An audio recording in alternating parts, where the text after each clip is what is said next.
Tell me about a situation where you had to make a tough choice. What was the result of your assessment of the situation? One tough choice I faced was deciding whether to focus on a group project or prioritize my individual assignment. Both had overlapping deadlines, and I needed to decide where my time would be the most effective. And after assessing the situation, I realized that my group project would require more collaboration and coordination.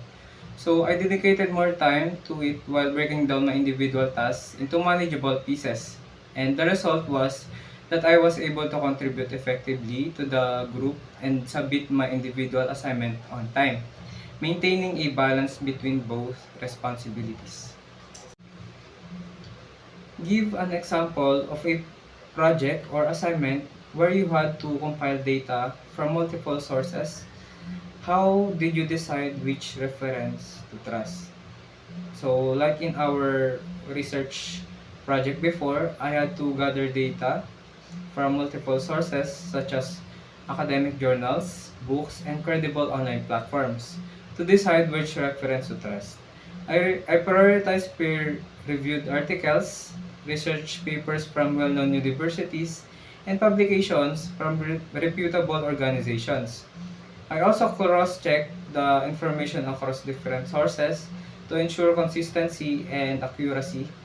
By, by relying credible research-based sources, I was able to ensure that my findings were reliable and well supported.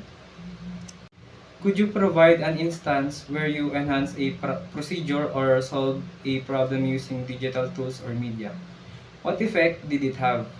So during one of my group projects, we were tasked with creating a presentation on environmental sustainability. We initially struggled with coordinating our work as we were all contributing different parts from different locations.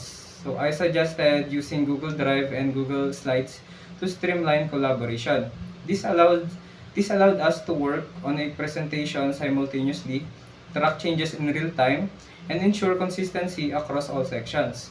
The result was smooth and efficient process, and we received a positive feedback for our teamwork and the quality of our presentation. How do you prioritize tasks when you have multiple deadlines? Could you give an example of how you effectively balance competing priorities? When I have multiple deadlines, the first thing I do is list down all the tasks and their respective deadlines. After that, I focus on the tasks that I can finish quickly or those that seem easier for me. For the more difficult tasks, I work on them during my free time so that I can complete them quickly and still have time to finish other tasks. Like for example, during midterms, I have several assignments, quizzes, and petas to complete in a short time frame. I created a schedule, breaking each task into smaller steps and assigning time slots to work on them. So by starting with the tasks that had earliest deadlines and focusing on the tasks at a time, I was able to complete everything on a time without feeling overwhelmed. How do you think social media influences public opinion? How can you keep informed while avoiding being pursued by misinformation? So, social media has a significant impact on shaping public opinion because it can spread information quickly and widely. However, it also has the potential to spread misinformation. So, I make sure to keep informed by following credible sources such as respected news outlets and experts in the field.